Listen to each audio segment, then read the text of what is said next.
नमस्कार, तिसरा डोळा न्यूजमध्ये आपलं स्वागत। मी सतीश चव्हाण। पाहूयाच्या काही ठळक घडामोडी। अयोध्या येथील श्रीराम मंदिर प्रथम वर्धापन दिनानिमित्त सांगलीत दिनांक 17 जानेवारी ते 27 जानेवारी दरम्यान श्रीराम कथा व नाम संकीर्तन सोहळ्याचे आयोजन करण्यात आले आहे, अशी माहिती सोहळा समितीचे कार्याध्यक्ष मनोहर काकाजी सारडा यांनी पत्रकार परिषदेत दिली। ह.भ.प. समाधान महाराज हे मराठीतून रामकथेचे वाचन करणार आहेत। सोहळ्याचा प्रारंभ हा ध्वजारोहण समारंभाने होणार आहे। दररोज रात्री 7:30 ते 9:30 या दरम्यान कीर्तन होणार असून त्यानंतर महाप्रसादाचे वाटप केले जाणार आहे। दरम्यान दिनांक 22 जानेवारी रोजी होणाऱ्या श्रीराम विवाह सोहळ्यासाठी मुख्यमंत्री देवेंद्र फडणवीस, माजी मुख्यमंत्री एकनाथ शिंदे, उपमुख्यमंत्री अजित पवार यांची 100% उपस्थिती असणार आहे, असा विश्वास मनोहर काकाजी सारडा यांनी व्यक्त केला।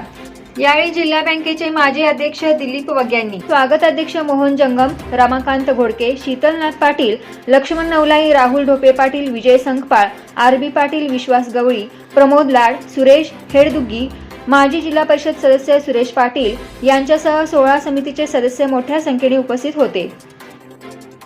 कार्यक्रमाकरता 17 तारखेला ध्वजारोहणाचा कार्यक्रम अत्यंत मोठ्या थाटामाटाने होणार। नंतर 18 तारखेला एक शोभायात्रा, कलश यात्रा जी राम मंदिर चौकातून निघणार, त्या राम मंदिर चौकातून परत मंडपपर्यंत येणार। मंडपमध्ये आल्यानंतर देवस्थापना वगैरे सगळं होणार। नंतर एक दीप प्रज्वलन करून आपल्या या कथेचे मुख्य प्रवचनकार समाधान महाराज शर्मा यांच्या मुखातून आपल्याला श्रवण करायला प्रारंभ होणार। दुपारच्या सत्रात पुन्हा कथा चालू होणार। रोजच्या 3 दिवस या कार्यक्रमामध्ये 20 तारीख, 22 तारीख आणि 26 तारखे या 3 दिवस रामजन्म, रामविवाह, रामराज्याभिषेक असे 3 मोठ्या थाटामाटात अगदी कार्यक्रम होणार। महिलांनी यामध्ये सगळा मोठा सहभाग घेतलेला आहे। महिलांच्या प्रचंड सहभागामुळे हा कार्यक्रम सुसंपन्न होणार आहे। या कार्यक्रमाकरता अत्यंत आनंदाची गोष्ट म्हणजे अशी आहे की आपल्या महाराष्ट्राचे मुख्यमंत्री आदरणीय देवेंद्रजी फडणवीस यांच्याशी जवळजवळ 2, 3, 4 वेळा आमचा कॉन्टॅक्ट झालेला आहे।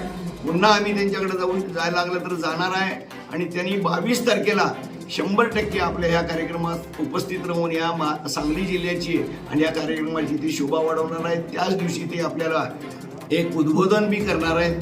आजच्या या खास असलेल्या कार्यक्रमामध्ये महत्त्वाचा अत्यंत भाग म्हणजे आपल्या उस्मानाबाद केज बीडचे जे रघुनंदन महाराज पुजारी आहेत, फार मोठं मठ आहे त्यांचं आणि त्यांची मोठी संस्था आहे, शाळा आहे।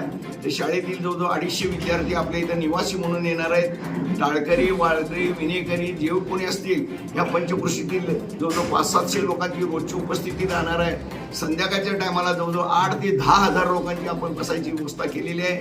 दुपारच्या सत्रात देखील तशीच व्यवस्था केलेली आहे। संध्याकाळी 6ला बरोबर रोजच्या रोज रामकथेची आरती होणार।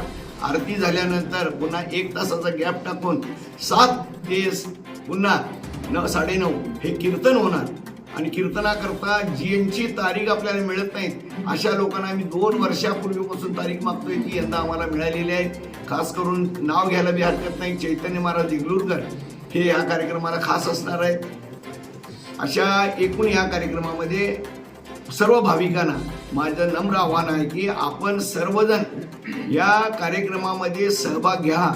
एक ते म्हणतात की नाही, करते हो तुम कन्हैया, नाम मेरा हो रहा है। आपण म्हणतोय की जसं काम देवच करायला लागलाय, परंतु तुमच्या आमच्या सगळ्यांच्या माध्यमातून ह्या सांगली शहराला हा सगळ्यांना लाभ मिळणार आहे। आपण यामध्ये सर्व भाविकांना पुन्हा एकदा विनंती की आपण आपल्या आजूबाजूच्या लोकांना, आपल्या भागातल्या लोकांना, पै पाहुणे, नातेवाईक, मित्रमंडळी जे कोणी असतील त्यांना हा कार्यक्रमाचा माहिती द्या की या कार्यक्रमामध्ये ते 100% ते लोक येतील।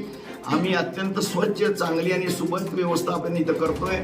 नागरिकांना थंडीचे दिवस असल्यामुळे कुणाला काय कंटाळा येणार नाही, मजा येणार, सगळ्यांनी आनंद घ्यावा ही नम्र विनंती।